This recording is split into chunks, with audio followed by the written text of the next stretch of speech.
Parashat Beshalach. La paracha, c'est au début, on va parler Am Israël qu'on sort, Kiryat Yam-Souf. Et la suite de la paracha, c'est Parashat Aman, tellement connu, avec Am Israël qui demande en sortant d'Égypte à Kadosh Baruch Hu, en Mitzrayim, en Égypte, on avait du pain. Et là, il nous manque du pain.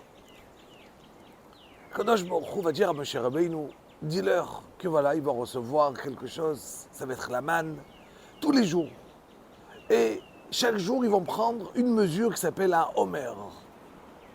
Et ils prendront cette mesure-là, et chacun, il va avoir ni plus ni moins. En fonction de ce qu'il va prendre, il va partir, il va prendre une petite cuillère, il aura un S, 2 kilos dans la main. Il va prendre une brouette remplie, il arrivera toujours à cette mesure-là de Homer.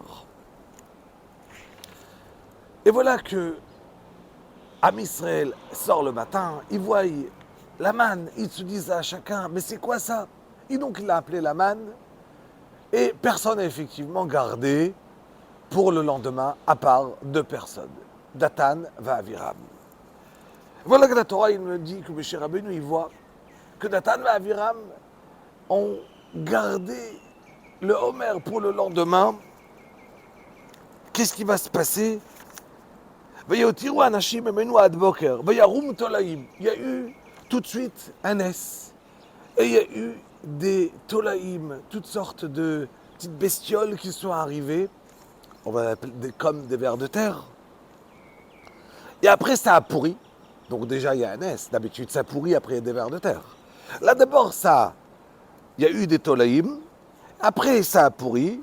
Et voilà que Moshe Rabbeinu va iktsof alem Moshe. Moshe Rabbeinu s'énerve. Mais pourquoi il s'énerve, Moshe? Qu'est-ce qui se passe? Il y a 2 personnes sur pratiquement 3 millions de Bnei Israël. Et 2 personnes, qui étaient des grands Réchaïm, ils avaient un passé déjà compliqué avec Moshe, un futur avec Korach. Donc 2 personnes, entre guillemets, je dirais des vauriens, des Réchaïm. Le pshat, il est extraordinaire.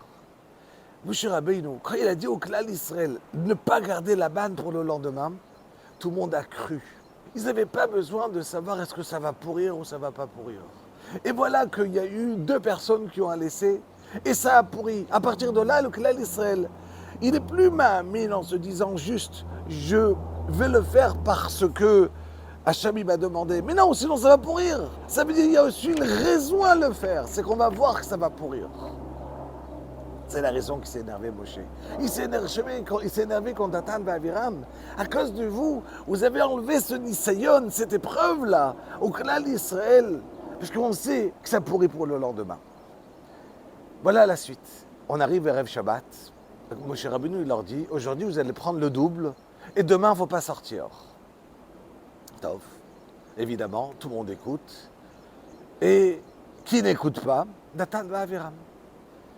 Ils savaient très bien qu'il n'y aura rien du tout le lendemain, Shabbat. Mais qu'est-ce qu'ils ont fait? Ils ont gardé leur part d'hier, de vendredi, qui ne pourrit pas. Et ils sont sortis Shabbat matin, ils l'ont mis dans le champ pour montrer à toi, mon cher Rabbeinu, tu as dit qu'il n'y en aura pas. Et voilà, il y en a. Rabotaï, c'est combien le Homer? Le Homer, c'est une mesure. Environ 1,6 kg, 2 kg, 2,5 kg, ça dépend de Marloquette exactement des mesures. C'est 43 œufs. On va dire environ 2 kilos par personne. Vous imaginez qu'à Israël, on est combien? 3 millions. Ça veut dire que ça tombait combien de manne tous les jours? 6 millions de kilos. Tous les jours. 6 millions de kilos. 2 personnes vont prendre à peine 4 kilos, ils vont les poser dehors. Même si on va croire que c'est tombé, on va rigoler, tu te crois réellement que par rapport à 6 millions, il y a 4 kilos, tu crois que quelqu'un va te croire? Le fait de créer le doute, c'est ça la force des Réchaïm. Ils savent qu'ils ont tort. Ils savent que Moshe Rabbeinu, il a raison, que la Torah, elle est émette. Moshe émette, Torah, Torah émette. Mais le fait de créer le doute, ils sont là. C'est pour ça qu'Hacham, il a fait un S. Et il a envoyé les oiseaux Shabbat matin, Parashat Beshalach, manger la manne avant que personne n'a vu. D'où vient le minag, cette coutume-là, qui est écrite dans la halakha, que Erev Shabbat, Parashat Beshalach, pas pendant Shabbat, de donner des petites pirourées lechem, de donner des chitim, des morceaux de blé comme la manne, de donner aux oiseaux, en tant que, waouh, bravo, eh bien vous avez quand même fait qu'il y a eu un S et que la Tanva Aviram n'ont pas pu casser. Pour finir à Botaï, tout le monde connaît ce minag là des oiseaux. Mais il y a eu un autre NES juste avant. La manne, il y avait des tolaïm. Dans les tolaïm, vous connaissez un minag de donner à manger à des tolaïm et Erev Shabbat? Non. Pourquoi? Quelle différence? Les oiseaux, ils ont fait, les tolaïm, ils ont fait. Les tolaïm, c'est écrit dans la Torah. Vayarum tolaïm. Il y a eu des tolaïm. Ils se sont fait connaître leur nes. Quelqu'un qui parle de lui-même, la Torah, elle te dit, ta récompense, tu l'as déjà eue.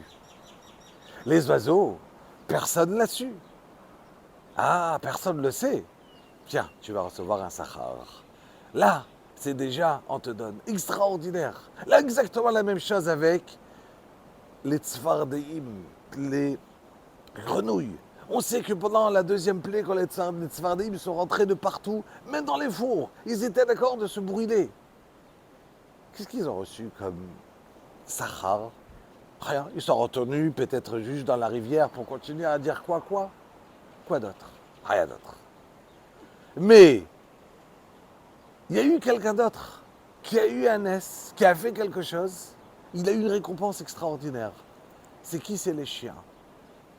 Quand les chiens sont sortis à la sortie d'Égypte, alors on a, étant donné qu'ils se sont tués, ils ont une récompense. Qu'à partir d'aujourd'hui, chaque fois qu'on a une nevela, une BMA qui va être pas cachère, que j'étais... Et qu'est-ce que je dois faire? Je ne dois pas la jeter. Je dois la donner à qui? À mon chien. Pourquoi? Parce que le chien, il s'est tué. Je ne comprends pas. Quelqu'un qui est en train de se mettre dans un feu, de brûler. C'est quoi sa récompense? Continue à faire quoi? L'autre, qu'est-ce qu'il a? Les dorés d'Oroth. Lui et sa descendance et sa derrière-descendance jusqu'à aujourd'hui. Alors il y en a qui vont dire qu'effectivement, c'est plus facile de se brûler que de se taire. Ben, les chiens, ils se sont tués. Mais il y a encore un meilleur pchat. Le fait de se taire, personne n'a dit que tu devais parler. Ça ne s'est pas été mis de pincem, comme les oiseaux. Ah, personne n'en parle, là-bas je te donne. Mais les grenouilles, tout le monde en parlait, ils sont rentrés dans le tanour. Waouh, là, il y a un es extraordinaire. On se rappelle le minag du klal Israël. Et on se rappelle qu'on fait une mitzvah. Alors, pas besoin de la raconter à tout le monde. C'est entre nous et le bon Dieu. Shabbat shalom.